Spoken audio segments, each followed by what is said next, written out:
Here are some simple tips on how you can manage expectations and grow trust. Hey, Rob Spence here, the Managing Director of Paragon Sales Solutions. Now, if you've become a fan of our videos over the past couple of weeks, then this week is another great video.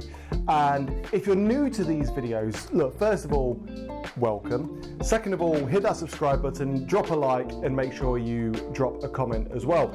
Every week we share with you some great knowledge, advice, and hints and tips and support on how you can grow your business or grow your sales, and this week is no different.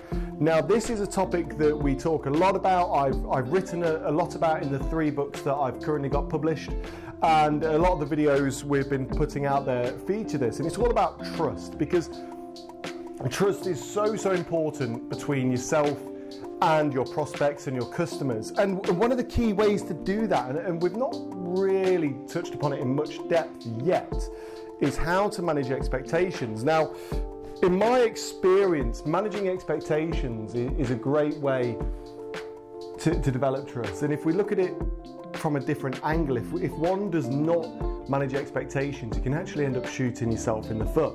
We all know those yeah salespeople, those that go, yeah, definitely we'll do it, definitely, yeah, absolutely, yeah, just to make the sale, right? We all know them, we've all met them. But what happens is if we let that individual down, if we let that prospect down, if any of those yeahs are actually no, we could eventually lose a sale, or we could lose the chance of developing a good level of trust.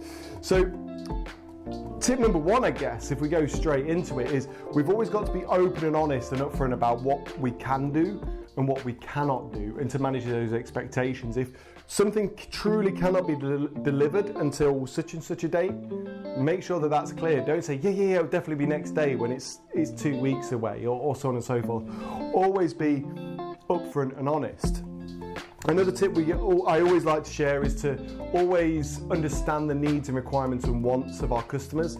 If we can use our big ears on the side of our skull and understand exactly what they need, yes, it's going to make the sale a bit more easier, because all we've got to do is sell the solution. But secondly, it's going to prove to our prospect that we've got their best interests at heart. Now, to our prospect, if they feel we've got their best interest at heart, once again, it's going to make them trust us much better. We should always as well be trying to provide value to our customers. Remember, as salespeople, our job is not just to make the sale so that we can, earn our commission and drive off in our Lamborghini or whatever. It's to provide them the value and the service that they expect. And actually, if we focus on that more so than the monetary side of things, the sale becomes so much easier. So focus on what that customer wants and needs, provide them value, and develop that trust.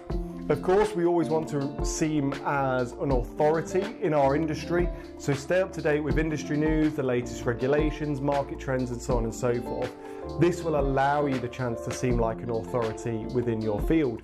One story to share with you yesterday, I was looking to upgrade my phone, actually. I've got the iPhone 12, dare I say, and I just got bored and I thought, you know what, let's just see if we can upgrade to the iPhone 14 Pro. And I called up my provider and said, look, do you want to upgrade? And she said, to be honest, I didn't realise how much it was going to cost, so I've stayed away from it for now. But the individual I was speaking to on the phone, she said, can I just ask why are you upgrading? And I said, well, to be honest, boredom, but secondly, I wouldn't mind a better camera because I want to, create more content. She said, well, what phone are you going for? Because if you're only going for the 14, you've actually got the exact same camera that you've got now, so there wouldn't be a need. If it's the iPhone 14 Pro, then absolutely, there might be a bit of, use in doing so. But just for the 14, it's not really worth it. So she was upfront, she was honest, she understood my needs. She didn't just kind of jump in. She asked me what I was looking for, the reasons why I was upgrading. And in her being honest and sort of managing my expectations, I trust her so much more. I know that unfortunately it's a big company, I'm never going to speak to her again. If I were to, I'd love to speak to her again because I feel that she's got my best interests at heart and that I can trust her. And finally, I guess, look, it goes without saying, maintain your communication skills. If you want to develop trust and, manage these expectations, how you communicate that with your prospects and your customers is crucial. Listen intently to what they want and need. Portray your views, your mindsets, and your thoughts and feelings well. And lo and behold, that trust will be developed in a far deeper sense of the word. That's it for this week's episode. As always, I really appreciate your time. If you do want more hands-on support with your sales, whether you need someone to do your sales for you, you need some leads, or you need some training, head on over to paragonssalesolutions.co.uk. We've got an array of opportunities on there to help you succeed in sales. And of course, as I said earlier, a video like this goes out on YouTube, Instagram, Twitter, LinkedIn every single week. So if you aren't following, if you aren't subscribed to any of those platforms, do it now and you'll always be updated. Thank you so much for taking the time to watch this video. Until next week, all the best.